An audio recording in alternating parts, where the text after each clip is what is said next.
O sertanejo é, acima de tudo, forte? Eu sou Douglas Heraldo, do blog Listas Literárias, e neste Diários de Leitura vamos acompanhar capítulo por capítulo de Vidas Secas de Graciliano Ramos.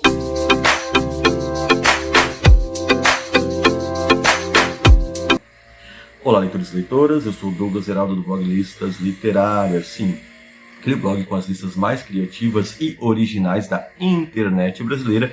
Esse é meu canal no YouTube e eu tenho certeza que vai valer o seu like e o seu joinha. Estamos fazendo aqui diários de leitura, capítulo por capítulo, deste grande clássico da literatura brasileira que é Vidas Secas, do Graciliano Ramos. E já estamos chegando no nosso terceiro capítulo, Cadeia. Um capítulo onde a gente vai conhecer um pouco mais da estrutura histórica desse sertão e também das opressões da qual o Fabiano acaba tendo que enfrentar no seu dia a dia. Porque neste capítulo especial, o Fabiano vai até a vila, até a cidade, inclusive com algumas encomendas para Sinhá Vitória, encomendas que não chegarão até ela, porque Fabiano acaba entrando no bar, tomando um gole de cachaça, que não lhe trará efeito algum, né?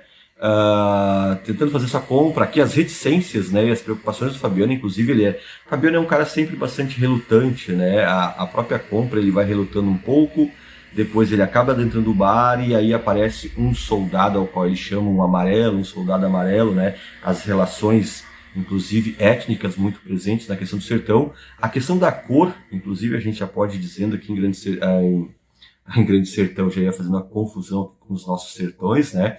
Mas a questão da cor aqui, no Vidas Secas do Graciliano Ramos, ela é uma marca bastante presente. No capítulo anterior, o Fabiano já traz um pouco isso, né?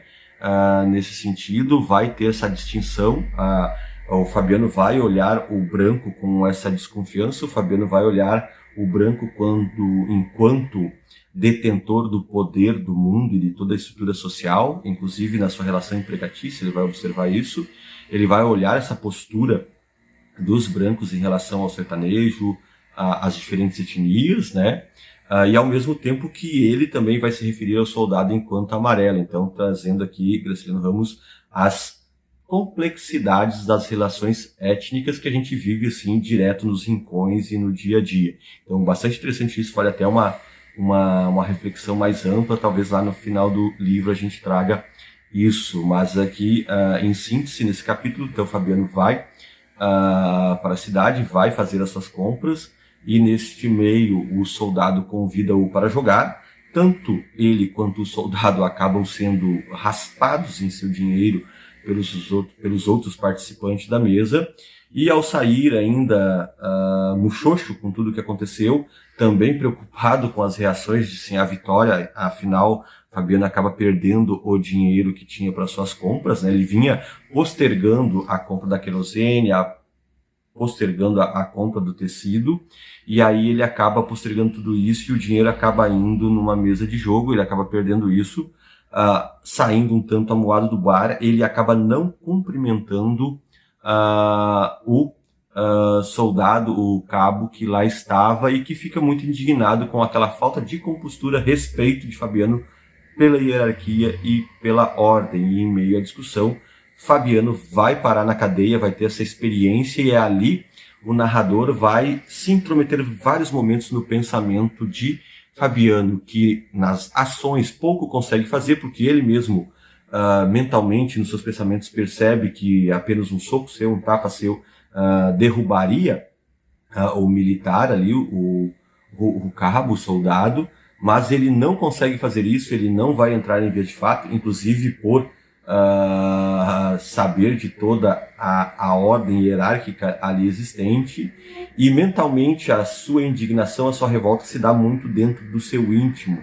A gente vai perceber nesse capítulo que mesmo o Fabiano não conseguindo ir para a ação física, para a ação prática, né, ele não é inconsciente das relações opressivas nas quais ele acaba vivendo e tendo de sobreviver. Ele vai perceber toda a injustiça com o qual o sertanejo, com o qual ele acaba tendo de lidar, e aí a gente vai trazer várias reflexões, é possível pensar várias coisas neste capítulo. Inclusive aqui é o capítulo que Fabiano vai ter uma certa análise do governo. O governo ele vai fazer uma um contraste, né? Ainda que um sertanejo bruto, ainda que um sertanejo incapaz de pensar grandes eloquências, como o próprio se diz e se imagina, ele vai fazer observações bastante interessantes, que é a distância utópica de um poder que deveria solucionar o problema de todas as gentes, mas de um poder que permite, que fecha as costas e que fecha os olhos para que as pequenas autoridades, os pequenos poderes, como no caso do cabo e da polícia local ali, possam exercer todo o seu abuso de autoridade, que é sobre isso que nós estamos falando. E é muito interessante aqui porque, se a gente observar a relação aqui deste capítulo Cadeia com o que ocorre com o Fabiano, infelizmente, nos dias presentes, nós vemos muitos e muitos exemplos se repetindo de casos como esse, de casos em que a pessoa é quase que um processo kafkaniano, né? E aqui não tem uma referência de Kafka, obviamente, né? Mas de um processo de qual a gente acaba não escapando de um processo do qual a gente muitas vezes é atirado dentro, sem compreender essa lógica absurda do poder opressivo e da forma como ele se move, como é difícil escapar. Então, Fabiano vai ficar muito ressentido até pelo fato de ser um homem rústico, um homem simples, um homem sempre de boa conduta, respeitosa, e por um não cumprimento, por não dar um tchau ao cabo, ele acaba indo para a cadeia. Então, é um dos capítulos mais interessantes para estudo e para reflexões aqui até agora do Vidas Secas, né? A gente vai tendo algumas apresentações e aqui a gente já vai ter um pouco dessa relação com o contexto histórico ao qual o Fabiano está submerso, mas como eu disse, muitas vezes nós continuamos submersos a esse tipo de abuso autoritário das pequenas autoridades de um governo. E aí a gente pode fazer todo um processo histórico de governos que, independente de quem esteja, muitas vezes na base, esta corrupção da autoridade, essa corrupção do poder por meio dessas pequenas autoridades, como acontece aqui, são permanentes dentro deste nosso Estado oligárquico, pré-democrático e também, muitas vezes, pós-democrático. Então, um capítulo interessantíssimo, este Cadeia, que é o terceiro capítulo de Vidas Secas do Graciliano Ramos. Bora lá? E vocês estão lendo? Já leram Vidas Secas? Alguém aqui que já leu para o ensino médio, né? Um terror no ensino médio, a leitura de Vidas Secas, na graduação, na faculdade, enfim. Você já leu o livro? Deixe aqui nos comentários, fale um pouco mais sobre ele também. Diga se você está achando interessante essa análise, essa perspectiva, capítulo por capítulo, de uma grande obra da nossa literatura nacional. Até a próxima!